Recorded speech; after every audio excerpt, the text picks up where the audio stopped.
Hello gin lovers and welcome back to No Nonsense Gin Reviews with me, Bobby Freeman. Now then, I'm pretty confident that every man jack of you is going to know what this gin is, so it really needs no introduction, but well, I'm going to introduce it anyway. Ladies and gentlemen, this is Sipsmith's gin, that's right. Now, no doubt you'll all have heard of this because it's one of the gins that is absolutely everywhere. It's ubiquitous. It's in all the supermarkets, it's in all the bars. I picked this one up from the supermarket today, actually, and I think we can agree that when a gin gets to the supermarket, it's pretty much made it. It's up there with the big time. So, and this one for good reason. Now, I always say I do like to, whenever possible, try the gin on these videos for the very first time. I think it's nice and authentic to experience it together, you and I. However, I'd be lying if I said I hadn't drunk this one before, because it's been around for quite a while, and it was one of the earliest gins I tried, actually.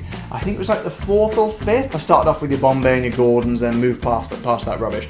Went on to more interesting things like Tanqueray, and then something else I can't remember, but this was about sort of a little bit after them. And I just kept moving on, and there's so many other gins, as you know, in the market. I just kind of left this one behind a little bit. I don't know particular reason. So although I have tried it before, as I say, it's not been for quite a long time. So I kind of feel like I'm sort of revisiting an old friend here. So it's going to be really, really nice.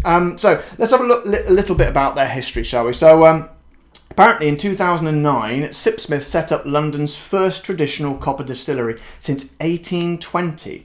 Well, very interesting.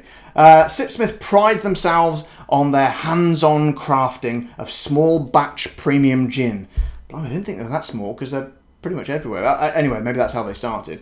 And it showcases hallmark characteristics of a premium London dry gin. Excellent. Including gorgeous bouquets of sweet botanicals and fresh juniper. Rightly so. Sipsmith's London dry gin is fresh, clean and beautifully balanced with a sweet botanical bouquet complete with juniper, oh get this, baked lemon tarts and white pepper. Wow. Creamy, smooth and elegant, Sipsmith is ideally suited for enjoying in a martini or any of your favourite cocktails. I agree with that. Try a hot gin toddy this winter. Oh, it sounds like a Sipsmith advert now. So anyway, that's all very, very nice. It's pretty sort of standard gin stuff, I think you'll agree. But something interesting they do have on here is they talk about what it's going to be, pretty much what I do in these videos. So like they talk about the nose, the palate and the finish. So what it's going to smell like, what it tastes like, and then the aftertaste, which I think is really good. I think more gin companies should do that, actually. So the nose, it says floral summer meadow notes. Summer meadow notes. I don't know if you've ever stood in a summer meadow, but I'm not sure if I have, but I'm sure it smells very nice anyway. And anyway, the summer meadow notes are followed by mellow, rounded juniper and zesty citrus freshness. Well, that all sounds good to me. The palate, so the taste, dry juniper leads, then reveals lemon tart, that's lemon tart again, and orange marmalade? Really? That sounds amazing. Before all the flavours harmonise. Lemon tart and orange marmalade. That sounds fantastic. I don't recall that from when I was drinking. I'm quite looking forward to, I'm really looking forward to trying this again, actually. The finish, or the aftertaste. Dryness leads with a spicy juniper and a hint of lemon tart. This lemon tart's playing a big part here. Lemon tart emerging. Sounds very mysterious, doesn't it? Anyway, enough talking about it. Let's open the fellow up, shall we? Oh my God, it's sealed up properly with like a wax sealant on the top. I like that. Very nice. And in fact... oh, get rid of that. I do believe, is it a screw top or a cork? I think it's a cork. You know what that means? It's the cork test. Right. Everybody's favourite bit. So, see if it's just got a squeak. It does, a little tiny squeak. Nice, healthy squeak sound. Let's go for the pull, shall we? Ready? Oh, what a pleasing little cork sound. Nothing too over the top, nothing too flamboyant, just a little boop. Nice. Bog standard textbook cork sound. Like that, Sipsmith. We like what you do. Now then, what did they say about this? Would be quite interesting to see if it corresponds to what we just read about the nose and the smell. So, I'm not sure if we get all that stuff. I'm definitely getting the zesty citrus freshness. Summer meadow? Not sure. I think I'll have to do another review where I actually stand in a summer meadow to be able to clarify that. So, yeah, but it's nice. It's nice. There's nothing sort of out there and like sort of super original, but I do like, as the name of this show suggests, I like no-nonsense gins. That is a good, hearty, nothing wrong with it, bang, no-nonsense gin smell. So let's not fanny about too much. I think I've done a lot of talking here. So let's get some in the old glass, shall we?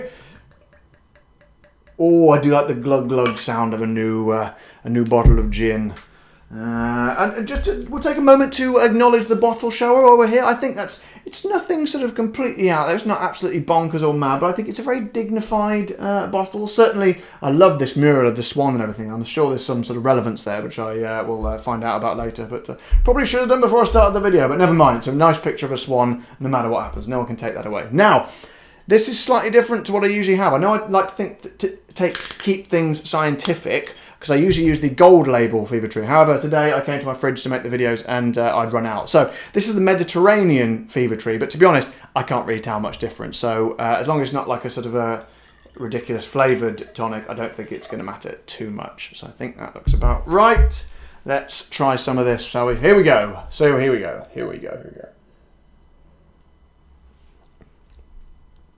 Oh, this is a good... Oh, man. It's... Oh, there's loads of memories flooding back now to me. Oh, I can see why I really... This kind of launched me on the gin journey, really. I was enjoying gin tonics when I started off, but I remember the feeling now. It's amazing how taste can recall memories and sensations. I remember this one really set me going and made me realise there are good gins out there, like better than the nonsense, the mass-produced rubbish like Gordon's and Bombay and all that.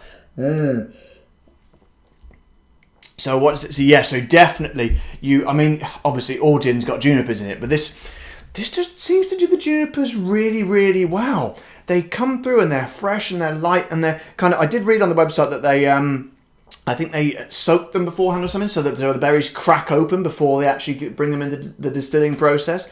And maybe that makes a difference. But, and then...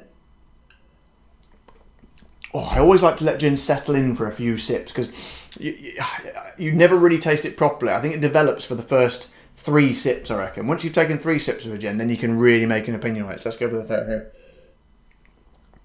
Oh, it's so nice. You do actually get those lemony, or I don't know about lemon tart, but certainly there's a sense of lemoniness and oranginess in there, which I always say those are the 2 best things for gin. I don't know why. A lot of people tend to prefer limes in gin, or that limey sort of essence of flavours, and they often garnish with lime. I'm always, ever since I tried some gin in Barcelona and they served it with a slice of orange and cinnamon, I was like, what is this? And the man's like, no, try it, honestly, it's nice. And it completely converted me. And since then, anything I found that has an essence of orangeness in there, always good. And I say that all the time in these videos.